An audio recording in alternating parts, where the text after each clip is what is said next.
Hello and welcome to Paradox, Untold Stories from Athletic Directors with Dr. Danielle Lapointe and Dr. Dustin Smith.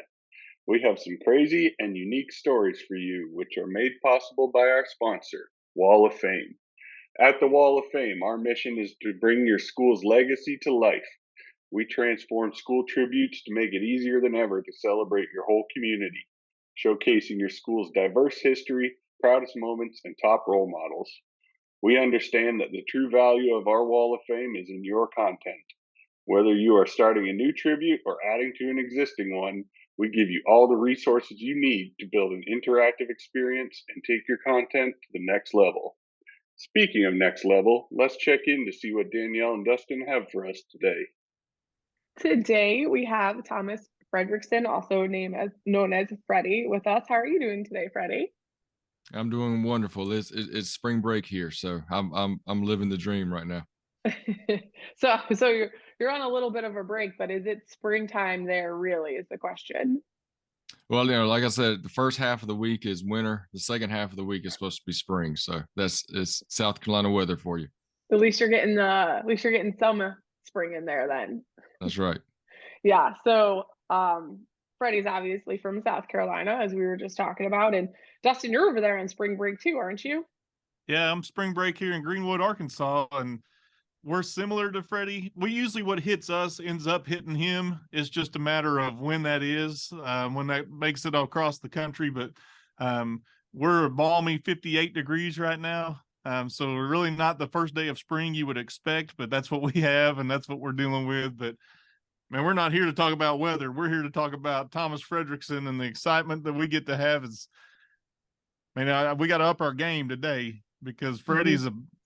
he's not just a one podcast kind of guy. He's a dual host. I mean, he Mhm. hosts two different podcasts, and we'll talk about that a little bit in a bit when we get to discuss some of that stuff. But man, Freddie is busier than a one-legged river dancer.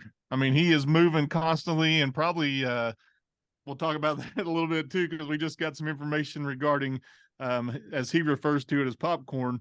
Um, the busy that's going on in his life right now is about to get a little bit busier. But Freddie is a technology guru. He does a lot for the SC AAA.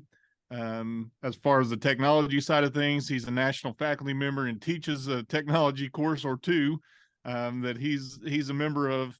But he was also in the cohort, and for some reason he was able to suffer through the cohort when I was a mentor, and he got to go through that process. And we learned some stories about Freddie even then, but it was neat to see Freddie's leadership journey through that process because I think Freddie will tell you when challenges arise, you often don't see them. You don't see them coming, and this was something that hit him kind of out of the blue, and he had to adjust, had to go to a new job, and we may discuss that. I don't know if Freddie wants to go there or not, but man, I'm excited to have Freddie on here. I said he co-hosts two podcasts. Well, he's a host of one and co-hosts another podcast that's brand new, and we can talk about that just a little bit. But man, Freddie, I appreciate you taking time of spring break to jump on here with us and tolerate our shenanigans in this podcast. No, it's great. Before, like as soon as we clicked on, I told Danielle, I said I think the story in itself is trying to get three ads scheduled to match up. So that's why I pretty much said it's spring break. This is about the only time I'm wide open. So I'm glad we were able to make it work.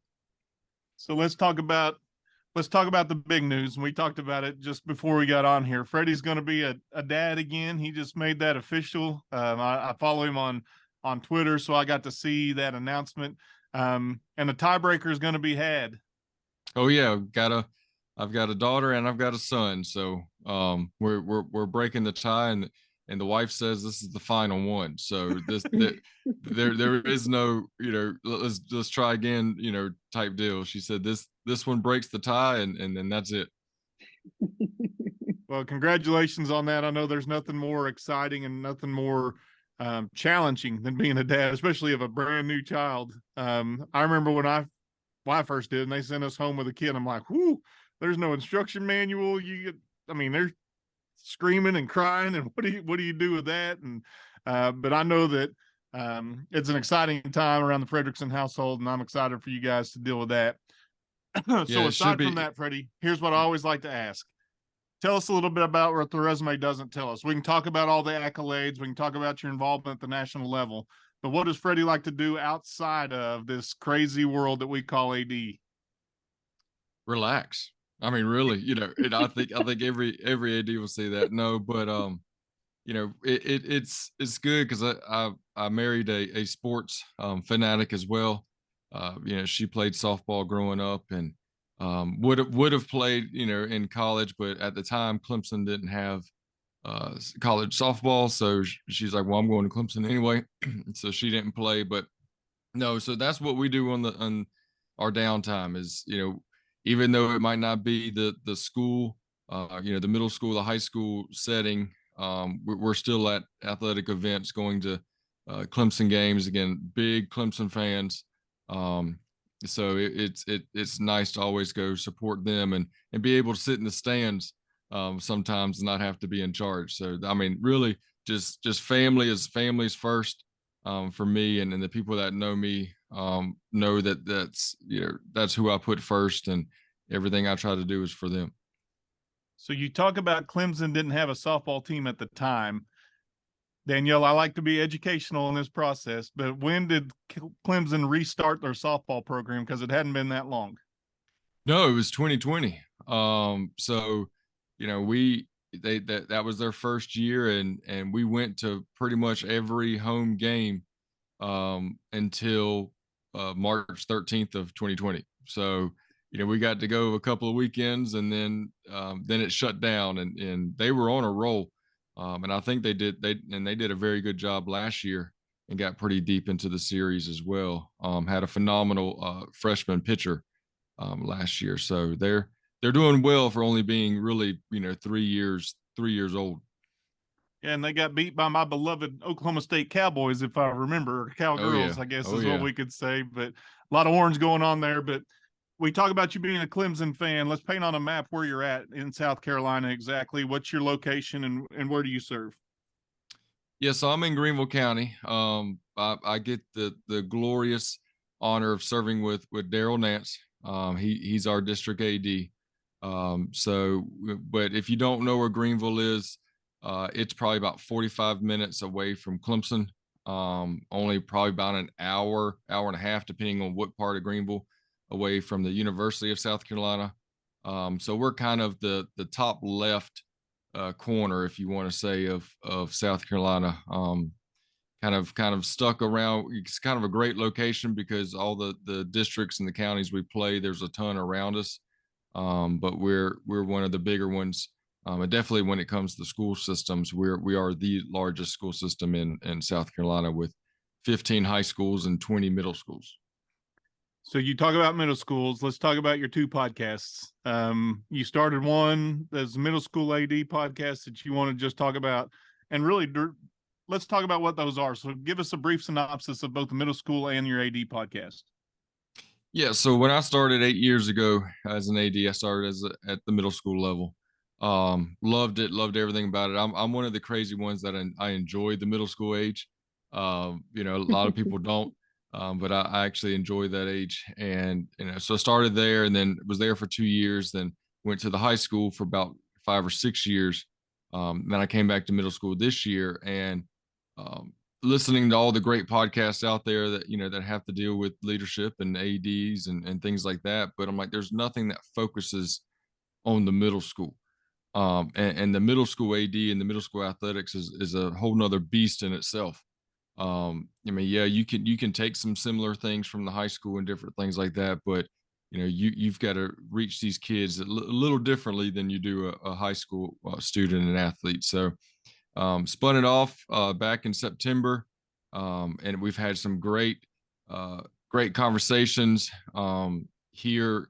In the next couple of weeks, I was telling these two that I'm really far ahead on pre-recording, but we've got some big NIAAA names coming, and it's not a secret because it's on the website. But Phil Risen's on there, Scott Jarvis, Jeff Scott, Jake Von Shearer. So we've got some big names coming down the pipe here in April, May, in the middle school AD podcast. The other podcast is the AD podcast, which we all know stands for All Day After Dark and All Duties. So it's more of a just a talk show style, sort of like this one, just a talk show style podcast that reaches any level. And I co-host that with Scott Payne, who's also a tech guru as well, and teaches with me in the LTI classes. And this is, the AD podcast was kind of his baby. He just wanted someone to come along for the ride, and I jumped on. So that's a little bit about the two that I'm working with.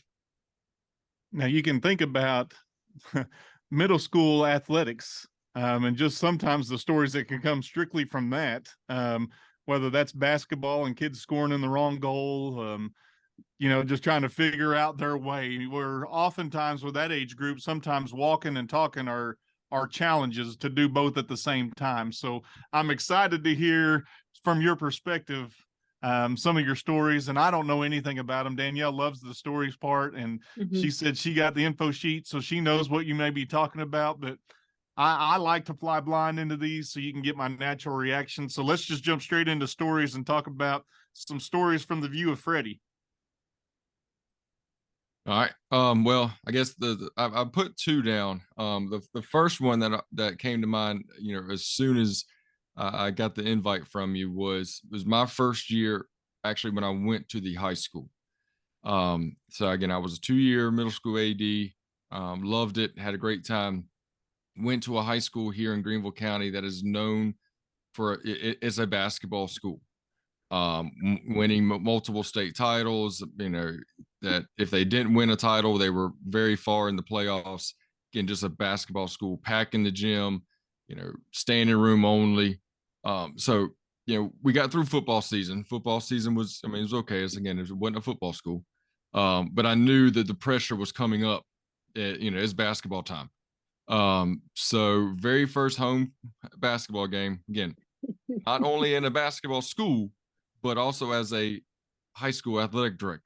Again, and just to put a little bit of context, is I wore a suit because for those who are watching, they can look. I'm 38 years old, but I don't look 38 years old. And at the time, I was probably 32, maybe 31, 32. And so I probably looked like an older high school student. So I wore a suit, and a lot of people, are like, why are you wearing a suit? I'm like, because now you know that I must be somebody, because I'm wearing a suit. So that's a whole nother. So it's important to envision the story with you in a suit. Oh yeah. You gotta think about all the stuff that you're doing running around before a basketball game, especially the first one. And I'm doing all this in a suit. So it's again, Daryl shows up and he looks at me and he looks at the principal who's in jeans and a pullover, and he's like, what's wrong with this picture? Usually it's reversed, but no, it was a good time. And so we're getting started. I think we had gotten through the girls game, just as which it stinks, but girls game at the beginning of the game, there's not much attendance. We had a new coach who's done phenomenal. He actually almost made it to the championship game this past year. But had a new coach, they were a new program. So there wasn't many people in the stands when they started that game. But as you know, as you get towards the end of the girls' game, it's packed out because everyone is coming to see the boys. So the girls' game gets concluded and the boys' game is going, and we're rocking. We had the music blasting, the teams are out there, and everyone's high-fiving, having a good time. But it's a line outside trying to get in, and all of a sudden, the fire alarm goes off. And I'm like, are you serious? It's like, what? So I looked at the assistant principal who was there with me, and he was been there for a while. And we just kind of looked at each other and just walked out the gym. We're like, well, we got to go figure out what's going on with this. We didn't they're still warming up. The music's still blaring. The referees, everybody kind of looked at us. We just walked out. And so it's like we got to go figure out what this is. So you did not evacuate? No, we did not evacuate. Well, he and the principal or assistant principal evacuated. Yeah. We evacuated. No, but we're like, okay, what child, what student wants to try to play a prank and went and pulled a fire alarm somewhere. And so yeah, we walked out. Again, everybody looked at us, and I just gave just keep it rolling, and we'll let you know. Again, I had before that I bought athletic walkies, so all the people that needed it had a walkie. So I was like, I'll get with you. My wife was actually doing the PA, so I told her I'll text her if she needs to say something. So we go walking through the school, and then we smelled it. We're like, okay, there's something burning. And so we just keep walking towards it. Like, we hadn't called anyone yet saying, hey, you need to evacuate. we just keep walking towards it.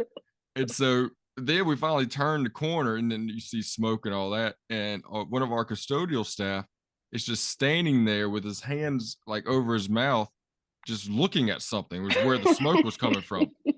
And we're like, of course, are you all right? What's going on? He goes, the thing blew up. And we're like, what? It blew up. So I don't know what they're called. It's those machines that you ride that buff the floor. Like a Zamboni, but just a smaller version. For a floor. Smaller version. Yeah. And so he was on it. I mean, luckily he wasn't hurt, but he was on it, and the thing just blew up. Just caught on fire. So again, you can imagine him jumping off of it, real quickly. So, but there again, the smoke was there. It wasn't on fire anymore. So we're just standing there. They're still warming up. They're still, you can still hear the music, and we just said don't start the game yet, just kind of delay the warm up. And so they're still going, and so we call the principal who was there. So he comes over, and I can't remember if Daryl was there or not, because he tries to come to the first of everything. And so finally the fire department shows up, and the chief, first thing he walks in and says, why are there people still in the gym? And we're like, because it's on the other side of the school. I mean, you can tell that it's contained right here. And he goes, no, you got to get them people out. And so obviously we went down there and told everybody to leave, and of course nobody wanted to leave because it wasn't, it was game time, and it was basketball season. You can't start basketball season by evacuating the gym. So we got everybody out, and they came in, and they looked at it to make sure it was good. And probably about 30-45 minutes later, they cleared us to come back in the gym. And so so then you have to warm up again, because all the players, at this time I guess it's maybe late November, early December. So it's starting getting a little cold here in South Carolina. So, they're all cold now. So now you have to delay the game some more so they can get another 20-minute or so warm up in. So, so that was my first high school basketball at a basketball known school experience. Go ahead, Danielle, because I got some questions I'm gonna fire out. Yeah, no, I fire out. I see what you did there. I mean, if you had to do this again, like, not evacuating the building, I don't know. I feel like that's a bold move. Like, that's not one I think a path I would have gone down. But do you sense evacuate buildings like immediately when you hear fire alarms, or are you still like, nah, I'll go figure it out first? No, it's it's one of those, you definitely, because we got slapped on the back of the hand for that one. So it's definitely making sure you get him out of there. It was one of those, we're gonna go see what this is. We'll let you know. Because if it's just, because I guess my thought was, if someone just pulled a fire alarm and there's nothing going on, then we're just gonna shut the fire alarm off and we're gonna keep going. But again, I was a young, 32 something AD, and I'm in game mode. My wife will tell you, once it's game time, then nobody better talk with me or try to get me off a different subject, because all I'm thinking about is all the things I have to do.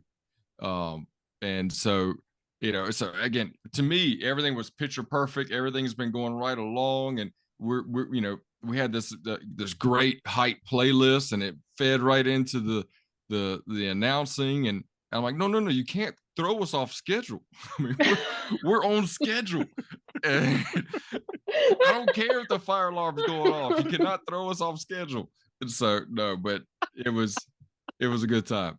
That tells you how like zoomed in like ADs can get on like you know, everything happening on time, and like you had tunnel vision at that point.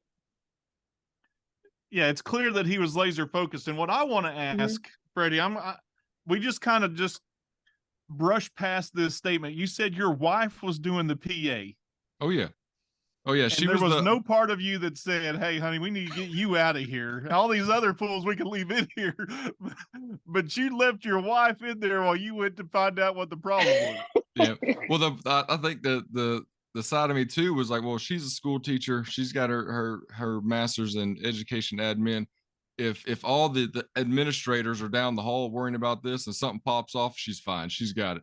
No, but you know, she was running our PA at she did it for the whole time I was there. She was the because again, I like things done a certain way, especially when it comes to anything technology, and the game environment, and she did it the way I wanted it. So that's why she did it. So let me ask this. What was that conversation like when it actually was not a false alarm? It was really an alarm for a reason. Was there any discussion of, you know, hey, you kind of left me here, just kind of, I don't care what kind of zone you're in, I might want to be the first one you call to say, get out of here? Yeah, no, I don't think there was. I mean, like I said, she was a trooper then. About, you know, I just walked in. I said, "Here, give me the mic."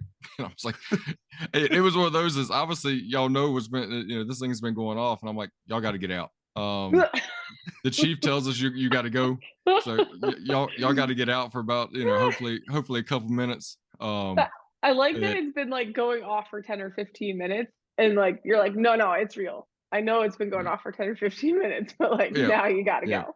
But the problem is like you could barely hear it because again, we were blasting the music. But you knew it was there. And so it was one of those, I don't know if our PA guy kind of, you know, raised the volume a little bit more, just so, you know, but it was definitely going. But yeah, the evacuation process was not what you practice. You know, it wasn't the pair, you know, because we all have the script, you know, set up where, you know, your emergency evacuation scripts where this is what you say for fire or tornado or hurricane or what, you know.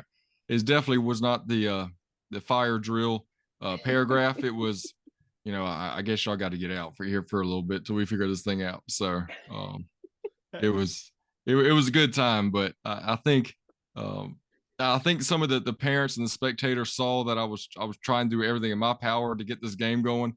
So maybe I won a couple over there. So because we were okay in the end. If we weren't, then, you know, obviously that would have gone different direction. Well, I like that you said it was a bold move. You wore a suit, so that was a bold move. You had to separate yourself.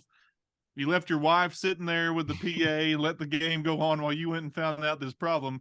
And then you came back, and another bold move I will follow up with. You said, "Here, give me the mic."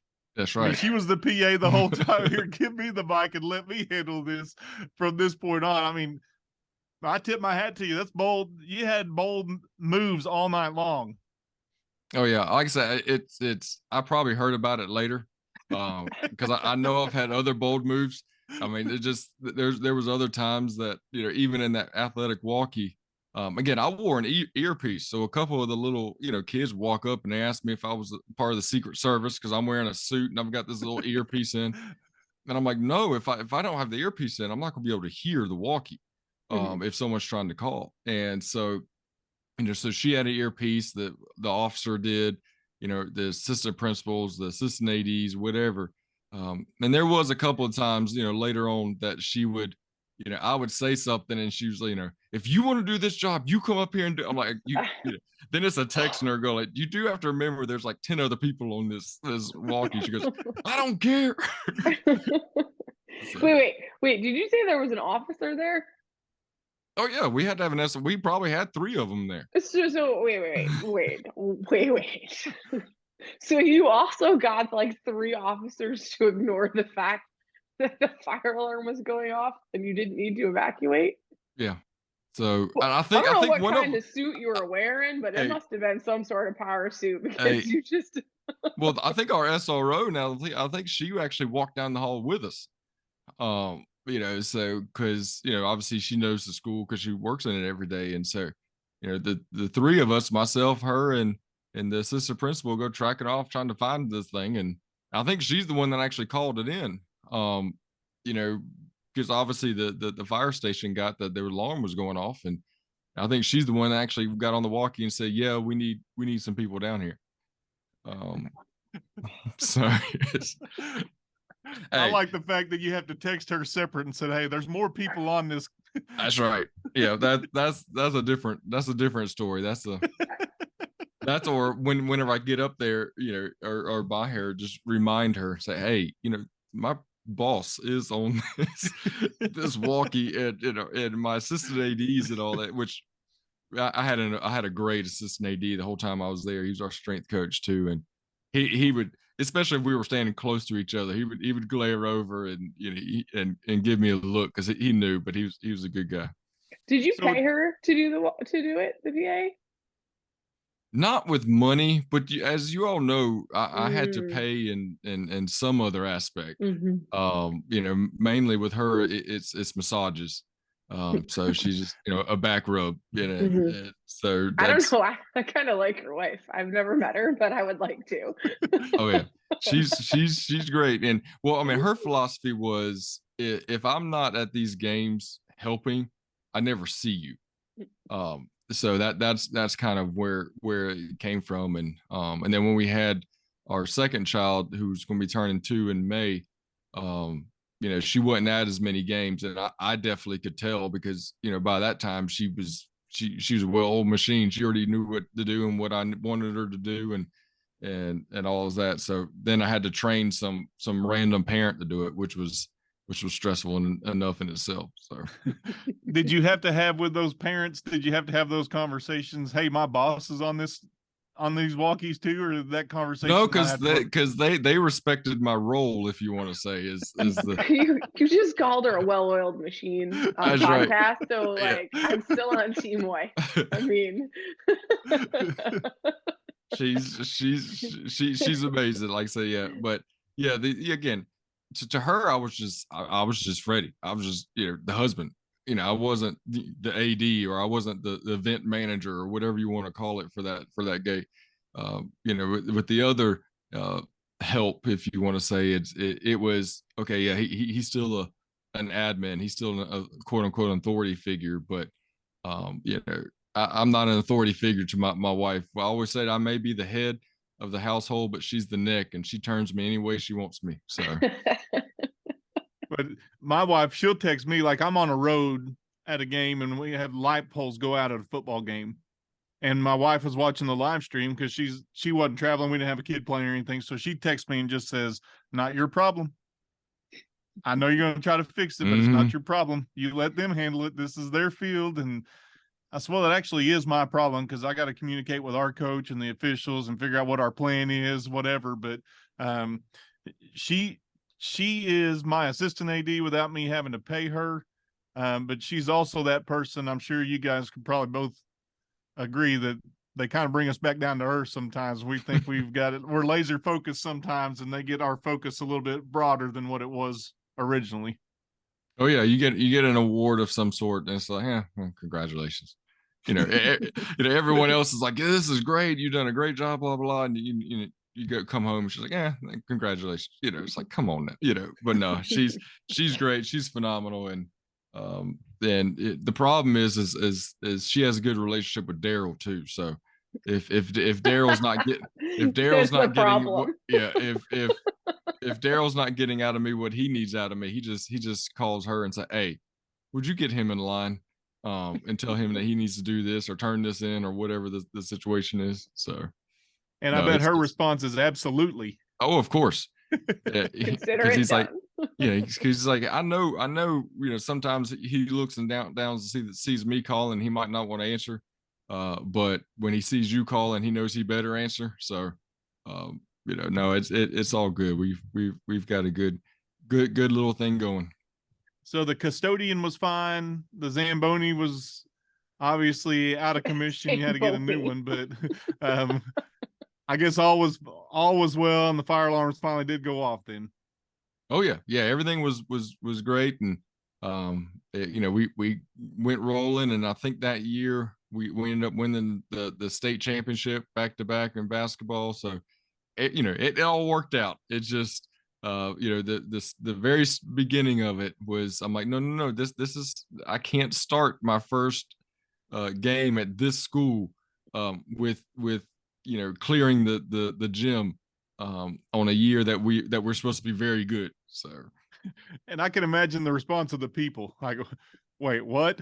We really got to leave out of here? And it's yeah, because nobody wanted to leave. Sausage back in the casing. It doesn't all fit right back like it's supposed to, but in theory things is good. But get them out of there, which they were probably like, hey, I paid my money to get in here. I'm staying in here. That's right. So again, it wasn't like the fire alarm went off and everybody got up and left.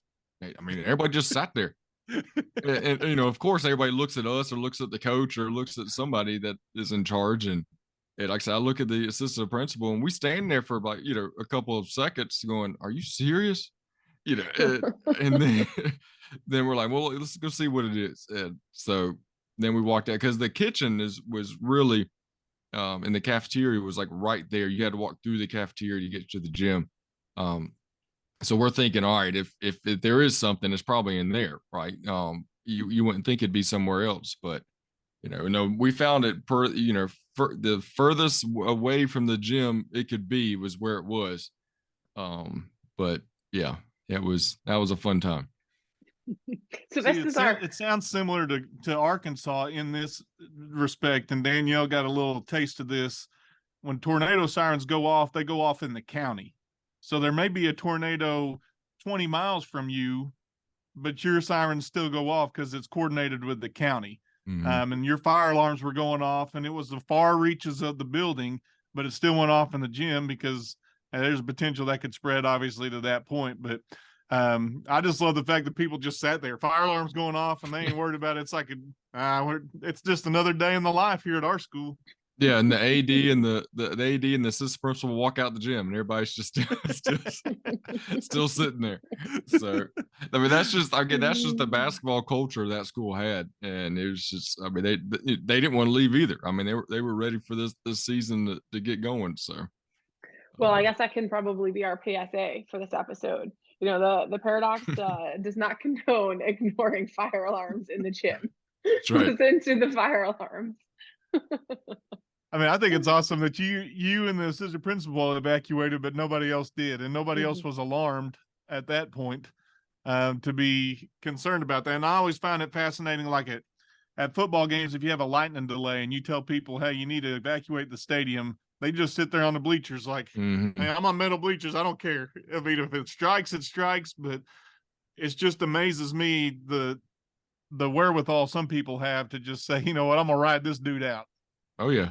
And it's so circumstantial. I've had games where, like, you've heard a massive crack of thunder, and before I can even evacuate my stadium, people are running out of the stands, right? There was one time in particular that I did not have to evacuate. Everyone evacuated themselves. It was the most incredible thing I've ever seen. And then, the next week later, we have real lightning, we got to get out of here, but it isn't raining and they can't hear that thunder, and people just sit there and look at you.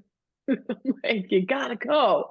You gotta go. So evacuating people is not easy or a good time. So I definitely feel for you on that, but that's well, like Freddy said, it doesn't go according to plan. I mean, you can practice it all you want, but when you get human beings that are there and they're not practicing, then chaos happens. Yep. And you're trying to get people to go outdoors that they're just trying to find the quickest exit, not the exit that you have drawn up in your little plan. They're just trying to get out of there. Yep. They can listen to your speech, but that doesn't mean they're going to do what you ask in your little emergency plan speech. Well, that's like, I mean, even coaches, when we're dealing with people, we're dealing with people. But, we just got done reading, this was years ago, just got done reading our Greenville County, we are tobacco free and profanity free zone and blah, blah, blah, all the other stuff that went with it. And like the very first play of the football game, our football coach just goes off and everybody in the stands heard it. And it's like, come on now. And of course, my wife was on the radio going, didn't I just read that we are profanity free?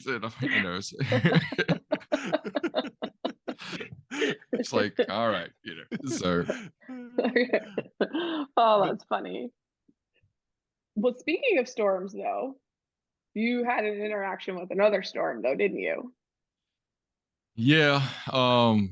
So this was last year. Last year I was at a high school, and like Dustin alluded to, I was there for a year, and things just didn't work out.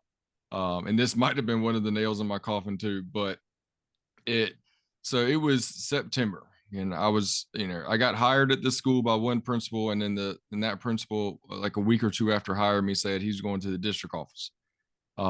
So new principal came in. You could tell from day one it wasn't just the right fit. But again, I'm trying to earn my keep. And so this is September. Again, school just started. We just had a couple football games, just really starting to roll. And we had a bad storm here in upstate South Carolina. And we were supposed to have this big cross country meet. It's called the Coaches Classic here in South Carolina, and it's the biggest one. Pretty much everybody comes to it, and a local college was supposed to host it. They've always hosted it. Well, I guess they called the Cross Country Coaches Association, or the South Carolina Coaches Association, and said, we can't host that. Or if everyone comes over here, they're going to destroy our facilities.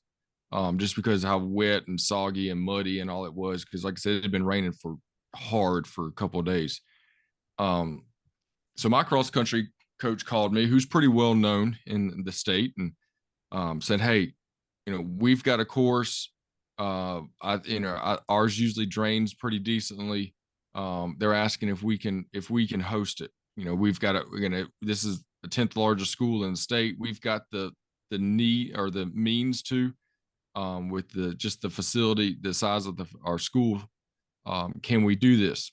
I said, all right, well, let me make some calls, make sure we can get a trainer there, and all of that. And so made some calls. We could get a trainer there. The principal said, if y'all think it's good, go with it. So everything was a green light. So I called the coach back and said, hey, if we can make it happen, let's make it happen. And so, he goes, well, I'll go out there and I'll ride the course. And, we'll let you know. And if, real early in the morning, and if we have to call it, we'll call it. So he calls me at like 4:00 in the morning, and he's like, look, we're out here. We think it's fine. Once the sun comes up, it'll dry some of this stuff out. We'll be fine.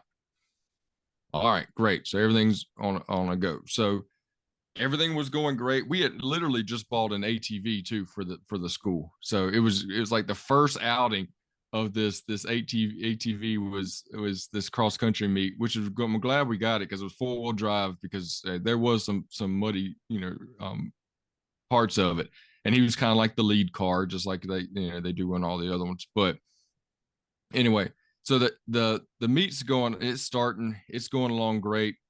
And we've got people all over the place. We've got buses lined up, and we call it our student, like our senior lot. I mean, they're packed in there. Spectators are doing a great job coming in. We also had a big cheer competition that day there too. So we had to divide up the two parking lots, because they were charging for parking, and because they're both fundraisers. And anyway, all that stuff was going great. And then, like, the first race, people, because it was just it's one big loop. It wasn't one of those where you see them a couple times. So the first people start coming back from the first race, and they finished on our 100-meter, and they finished on the track at the finish line. And it was fine. Their feet were muddy, their calves were muddy. You're like, okay, I get it. It's muddy out there. And then you start getting to the slower people, and they're like, these people were covered in mud, from like the head down. And you're like, okay, that person must have fell, must have fell, whatever. But it just kept happening. Like, okay, what's going on? So needless to say, I didn't know there was one little part in the course that dipped. And there's a pretty big dip, and it was just full of mud and water, and I think it was fine until the ATV went through it. And when it went through it, it kicked it all up, and so So there was videos out there with kids, especially the ones they knew they weren't going to win. These are a bunch of kids. They were having a good time. When they got to that point, a lot of them were like jumping Superman into the puddle, and they were having a good time. Again, nobody said anything about it. Our runway was turned brown, because it was like literally 100 yards away from the track was where this little dip was.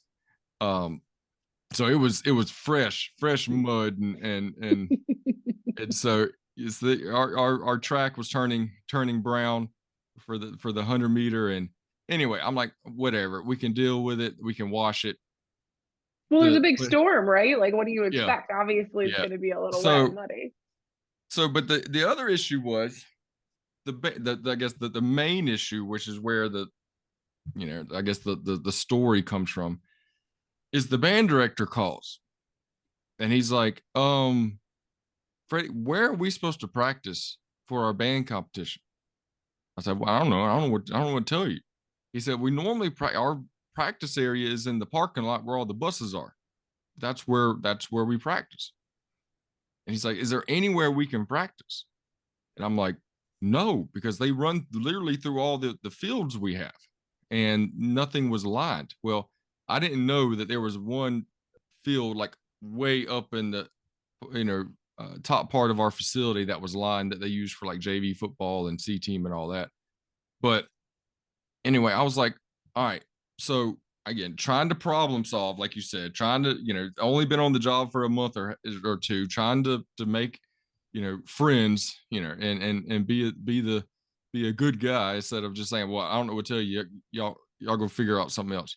I was like, all right, well, you can go on the football field, the stadium field on the other side, just turn around and face the school, like, so you're not practicing and playing towards the spectators.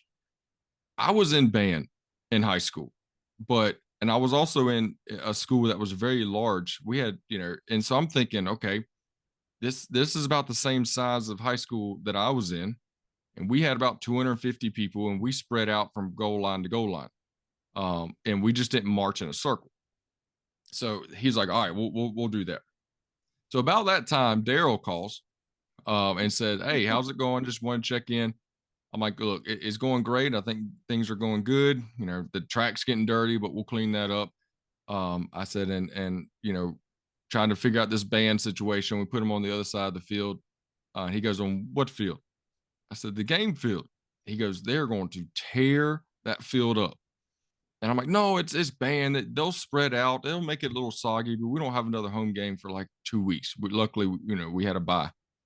And so anyway, long story short, the band gets out there, and I've never seen a band just stay within 15, 20 yards and just do a circle.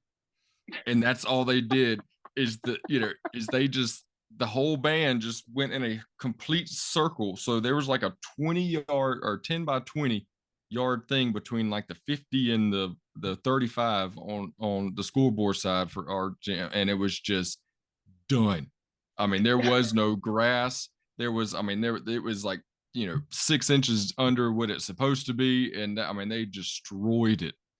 And so then of course you walk over after they leave and you go, yep, that ain't good. And and I'm not a field guy. I could never coach baseball and softball because I would kill everything. So I didn't, I'm like, yeah, that's not good. But just thinking, okay, we've got 2 weeks. This is September. It'll grow. It'll be fine, by our next football game. Well, then, you get the actual maintenance people that come out and they're going, yeah, I don't know if this is going to be ready. So anyway, that was not a good call to put the band on the field and, let them do that. But again, from what I heard, is I walked into a situation where there was already kind of some tension between athletics and band, and they were just like, all right, we're going to get them.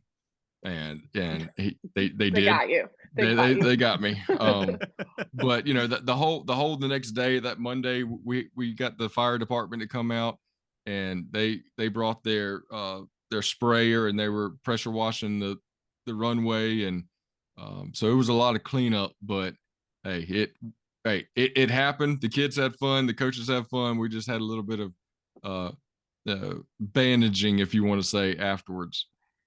Well, and it's hard because especially when you start at a school like that, like you don't really know what you don't know.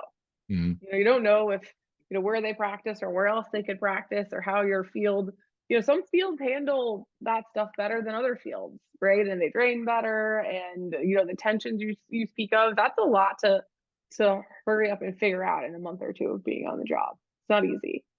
Oh yeah, like I said, everything else was great. If I would have thought about a place to put the band, I think everything would have went a whole lot better, and it wouldn't have been as bad of a story.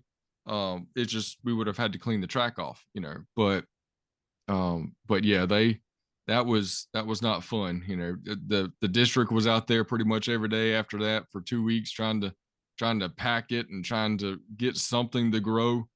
We had to move our JV game that week to the practice field, which again I loved, but a lot of people didn't like it. But but by the time we had a varsity football game, it was ready to go. It was a little mushy still, but it was still ready to go. So what happened to the vehicle that went through the mud first? Was it covered in mud? Was the driver of the UTV, was he covered in mud when you first went through that swamp, if Yeah, you yeah, will? he was. Well, this was a pretty nice one. It had a shield and it had a door and all that, so they were protected a little bit.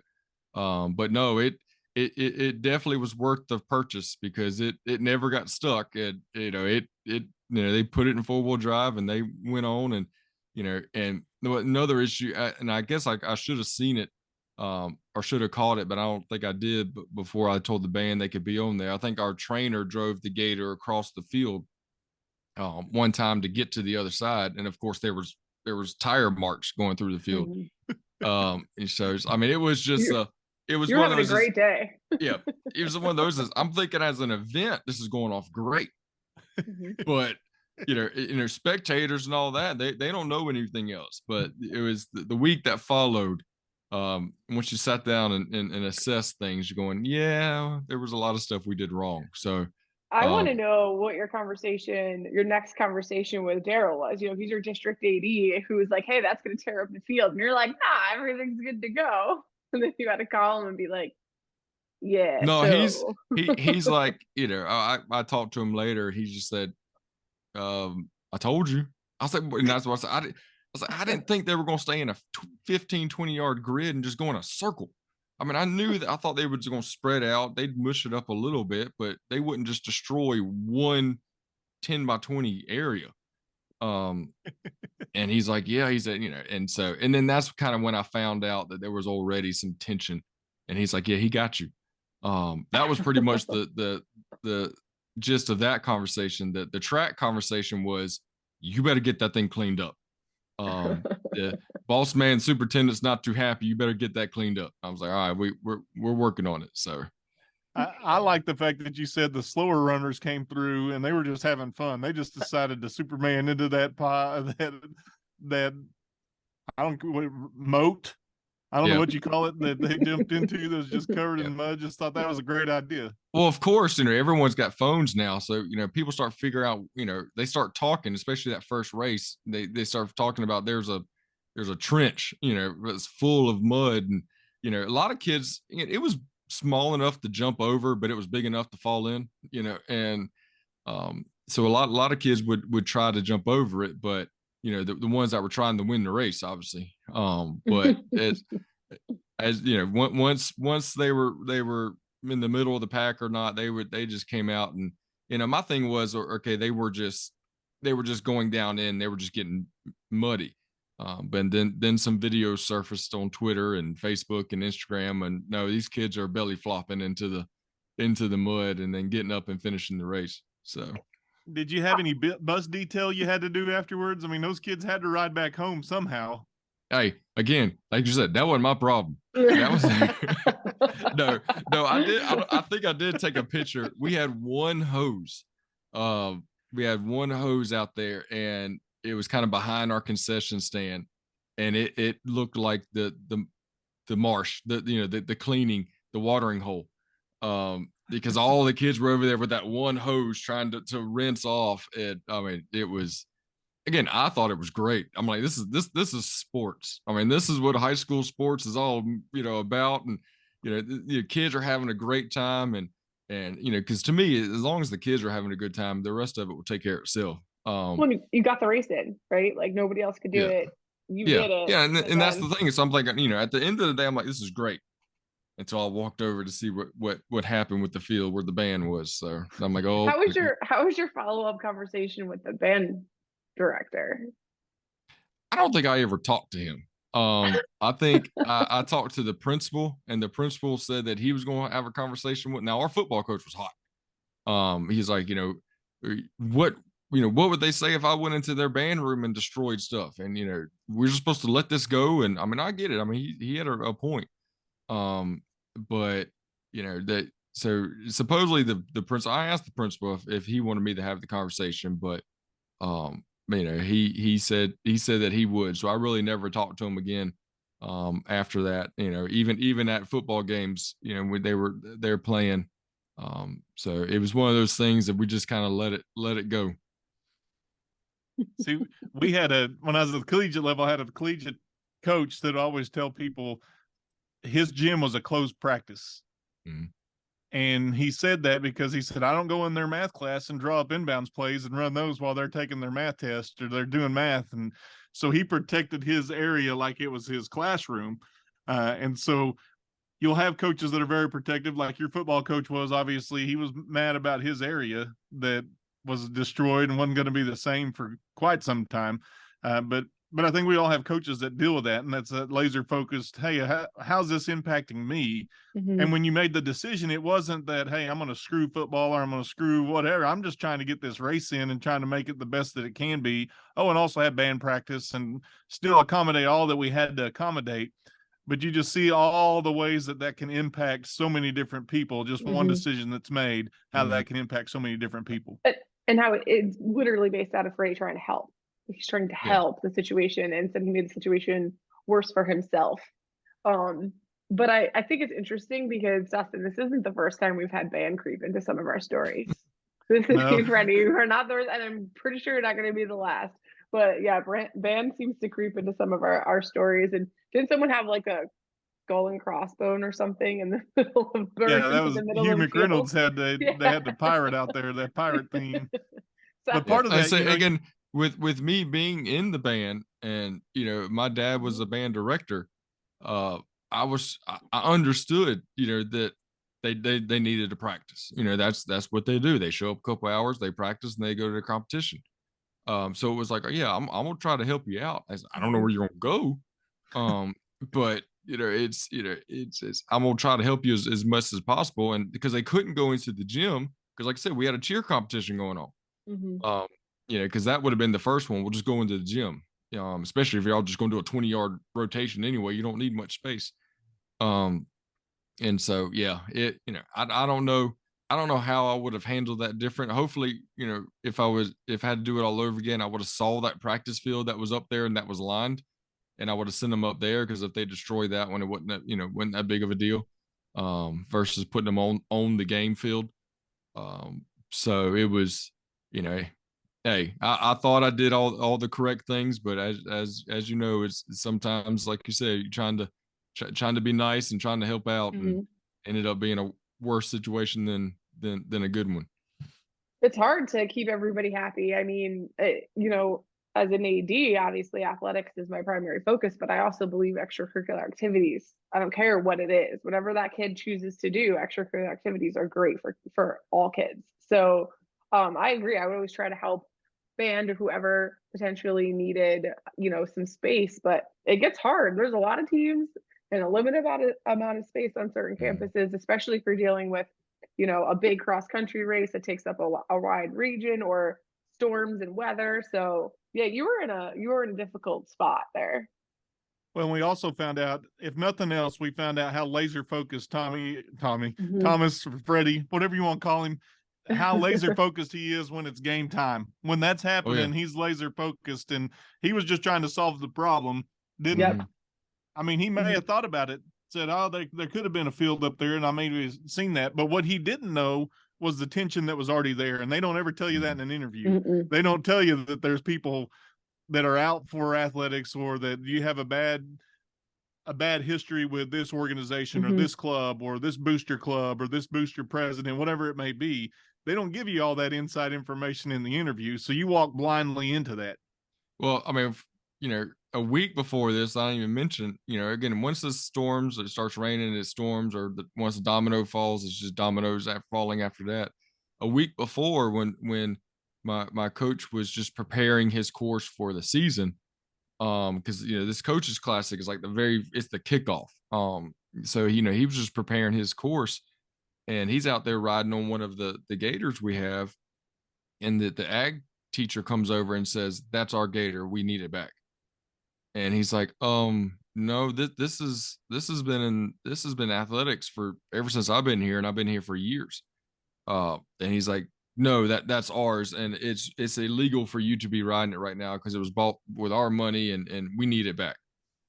And so, long story short, that's why we bought the ATV, is because they were fussing that we were. So I think what had happened is that gator broke down. They didn't want to fix it. The previous AD put the money into fixing it, so it just kind of turned into athletics. But on paper, fixed assets and all things like that, it was still the Ags. And then you're coming in new, and they're like, "Here's the time to strike. Yep. Let's get it." Yeah. So again, I'm dealing with the agriculture people, and wanting their gator back, and then I get thrown into the band tension, and it was a fun. And I think the week before that I had COVID, so I wasn't even there the week before that, and then I come back, and then all this just again, it's one of those downward spirals. So you had a good year. Oh yeah, and you could probably see why I was perfectly fine going back to the middle school, because I let some of my opinions be known, and other people did as well, and I'm like, look, I think the best for me is just to get out of this environment. So which is not just me. There was a lot of other people that got out as well. So. But I'm not glad you got out, but I know it felt good for you to be able to go back to middle school and do what you wanted to do at that level, and you're making you're making an impact on our profession, and you're focusing on a group that you said there's not a market for, really, and you were able to do that with this middle school podcast. And I want to tell you thank you for being receptive to this idea, coming on here with us. And we talked about it in Nashville when we sat in that class, and I said, man, I want to get you on here at some point. And I'm glad you came on, and glad you shared your stories. And what I know is laser focused Freddy. That's just going to be burned into my mind forever. Just how, even with your wife, you were laser focused and said, hey, you sit there and endure the fire. I'm going to go out there. I'm evacuating. You're on your own. Well, she would get on to me, talking about just to get it. She'd get on to me whenever she would show up to games, and I wouldn't stop what I was doing and just say, hey, babe, I'd kind of wave and I'd keep walking. And she would like, she was like, all I want you to do is say, hey, sometimes. I'm like, I got to go do this and this and this and this. She goes, just say, hey. And I'm like, again, I got that tunnel vision that wasn't in my schedule for to say hey at that moment. I come say hey at 5:15. You showed up at 5:00. Wasn't in my schedule. That's funny. Yeah. So again, people that know me know that I plan everything. I'm probably an over planner, and so. I make sure that I have everything is set. If it's a 7:30 kickoff, I've got a schedule from 4:00 on, and really from that day on, they want you to come cover lunch duty on a Friday night home football game. I'm like, no, it's a home Friday night football game. You're gonna mess my schedule up. So yes. I think I don't think any ADs want to be messed with on a Friday home football game. Oh yeah. Leave them alone. Well, I really appreciate you taking the time to come out here and explain to everybody what not to do during a fire alarm, and pretty much when you had to endure getting mud on your face. I guess not literally, but when when Mankind played you. But I appreciate it because those are real life things that happen, and you know, having to deal with the new stuff and the tension and not knowing what you don't know. That's part of being the AD, right? The biggest part is not knowing like what you don't know until after you needed to know it. So Yeah, thank you that's very why, much. you know, whenever you got the invite, I'm like, I don't have some of the great funny stories about the naked spectators and the animals and things like that. I said mine is probably just stories that happen to all of us that nobody talks about. So I figure we could throw those two out there. Absolutely, absolutely. And those like you said, everybody, this probably happened to everybody, and everybody needs to hear them and know that's not just them when they're sitting there going like, why'd I do that? So yeah, thank you very much. I appreciate it, and we look forward to, you know, jumping on your podcast in the near future. For sure, we're looking forward to having you. Thank you. That wraps up this episode. Thank you for listening, and thank you to our sponsor, Wall of Fame, who excels at telling your school stories and supports us in telling ours. Check out the description of this episode for a link to receive a discount on all Wall of Fame products. We are looking forward to the next story and hope you are too.